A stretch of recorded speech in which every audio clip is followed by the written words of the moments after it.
Sebelum kalian menonton video ini, silakan klik tombol subscribe terlebih dahulu.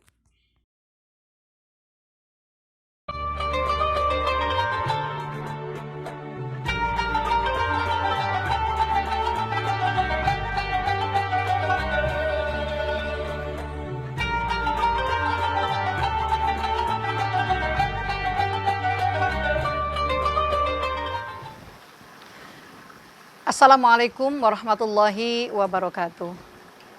Bismillahirrahmanirrahim. Alhamdulillah. Wassalatu wassalamu ala rasulillah wa ala alihi wa sahbihi wa mawala. La hawla wa la quwata illa billah. Amma ba'du. Pertama-tama kita panjatkan puji dan syukur kehadirat Allah Subhanahu wa taala, karena dengan karunia nikmat Allah lah sore hari ini kembali kita bisa bersilaturahim, dapat bertatap muka walaupun lewat media sosial, dengan harapan mudah-mudahan tetap terjalin silaturahim di antara kita dan Allah menambahkan keberkahan untuk kita bersama-sama. Shalawat teriring salam semoga selalu tercurahkan keharibaan junjungan alam Nabi besar kita Muhammad Sallallahu Alaihi Wasallam beserta sekeluarganya, sahabatnya, pengikutnya sampai kepada kita para umatnya. Jamaah rahimakumullah. Sore hari ini kajian kita berkaitan dengan keutamaan bersodakoh. Sodakoh adalah amalan yang sangat dicintai oleh Allah Subhanahu wa taala. Bahkan sodakoh pula lah amalan yang sangat diinginkan oleh orang yang sudah meninggal apabila diberikan kesempatan untuk kembali hidup ke alam dunia. Seperti dalam Al-Quran dinyatakan, laula akhartani ila ajalin qarib fa asaddaqu wa akum minas sholihin. Andaikan engkau berikan tangguh kepada kami, maka tentu kami akan bersodakoh dan menjadi hamba-hamba yang solih.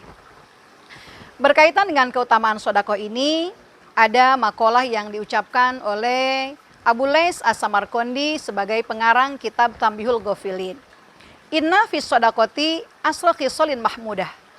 Dalam sodakoh itu ada 10 keutamaan. Ada 10 perkara yang sangat terpuji yang akan didapat kepada orang yang melakukan sodakoh itu. Khamsatun fid dunya wa khamsatun fil akhirah.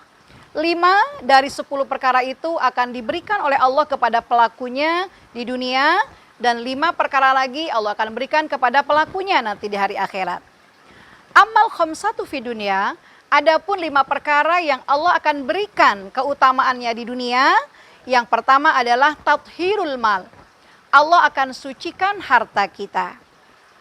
Sebuah hadis Rasulullah menyatakan, ala innal bai'a yahduruhu al-lagu wal halib wal kadhib. Sesungguhnya dalam setiap perniagaan, dalam setiap transaksi jual beli, itu akan ada dihadirkan di dalamnya perkataan-perkataan yang tidak bermanfaat, atau mungkin sumpah palsu atau ucapan-ucapan dusta. Pasubuhu bisodakoh, maka campurkanlah dengan sodakoh. Niscaya sodakoh itu akan membersihkan harta tersebut. Kemudian yang kedua, keutamaan yang Allah berikan, keistimewaan yang Allah berikan bagi orang yang bersodakoh adalah tathhirul badan. Allah akan bersihkan badannya. Dari apa? Minaz zunubi, tentunya dari dosa-dosa. Setiap kita pasti punya dosa.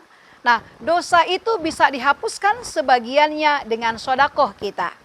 Sehingga dalam Al-Quran Allah pun nyatakan, Bismillahirrahmanirrahim, khudh min amwalihim sodaqatan tutahhiruhum wa tuzakihim biha. Ambillah sodakoh dari mereka, dari harta mereka, karena sedekah itu akan membersihkan dan mensucikan mereka. Kemudian yang ketiga, sodakoh yang dilakukan oleh seseorang dawaun lil mardo, akan menjadi obat untuk penyakitnya. Wadafun lil bala, menjadi pencegah dari bencana atau mara bahaya. Ada satu kisah yang sangat indah diceritakan di zaman Abdullah bin Mubarak, di mana ada seorang yang mengeluh kepada beliau tentang sakit lututnya yang sejak diderita 7 tahun yang lalu. Kemudian apa yang dikatakan oleh Abdullah bin Mubarak? Ternyata pergilah kamu ke satu kampung, di mana di kampung itu banyak orang yang sedang merasakan kekeringan. Ya, Akhirnya dibuatkanlah sebuah sumur di sana. Dan ketika air itu mengalir, ketika air itu muncul, apa yang terjadi? Dengan izin Allah, maka penyakit yang dideritanya sembuh. Ini yang dikatakan dalam sebuah hadis Nabi, dawu mardokum bisodakoh. Sembuhkan, obati penyakitmu dengan bersedekah. Kemudian keutamaan yang keempat, yang Allah akan berikan bagi orang yang bersedekah adalah karena dia idkhalus surur alal mu'minin. Memberikan kebahagiaan buat orang yang beriman. Coba dilihat atau dirasakan oleh kita, betapa kita memberikan kebahagiaan ketika kita bersedekah kepada orang-orang yang sangat membutuhkannya. Ambillah atau belilah sebungkus nasi contohnya. Kemudian engkau berikan kepada orang yang sangat lapar pada saat itu. Tentu dia akan menerimanya dengan sangat gembira. Dan itu adalah amal yang sangat utama. Karena afdul a'mal idkhalus surul alal mu'minin. Amal yang paling utama adalah ketika kamu memberikan kebahagiaan buat orang-orang yang beriman. Kemudian yang kelima, keutamaan yang diberikan oleh Allah atau keistimewaan yang Allah berikan, yaitu menjadi penambah ziyadatun fil mali wa sa'atun fil rizki. Allah akan tambahkan hartanya dan Allah akan luaskan rizkinya. Karena orang yang bersedekah tidak akan pernah berkurang hartanya. Yang ada malah bertambah dan terus bertambah. Kenapa? Karena baginda Rasulullah pernah bersabda, mana kosom malun min sodakotin bal yazdad. Tidak akan berkurang harta yang disedekahkan, tetapi bertambah dan terus bertambah. Bahkan Allah sudah menjanjikan dalam Al-Quran, betapa orang yang bersodako, betapa orang yang mau berinfak, Allah lipat gandakan pahalanya 700 kali lipat. Bahkan yang 700 kali lipat itu pun dilipat gandakan lagi sebanyak yang tidak ada yang mengetahuinya kecuali Allah Subhanahu wa taala. Subhanallah, betapa besar anugerah yang Allah berikan bagi orang yang mau bersedekah. Itu keutamaan yang Allah kasih di dunia. Bagaimana dengan keutamaan yang Allah berikan di akhirat? Subhanallah, lebih utama lagi. Kenapa? Karena khamsatun fil akhirah. Adapun 5 perkara yang diberikan oleh Allah di akhirat. Yang pertama, zillan li sahibiha min syiddatil har. Subhanallah. Orang itu akan mendapatkan naungan dari sangat panas nanti di hari kiamat. Sehingga sebuah hadis Rasulullah menyatakan bahwa almar'u tahta zilli shadaqati yaumal qiyamah. Seseorang akan berada di bawah naungan sedekahnya nanti di hari kiamat. Subhanallah.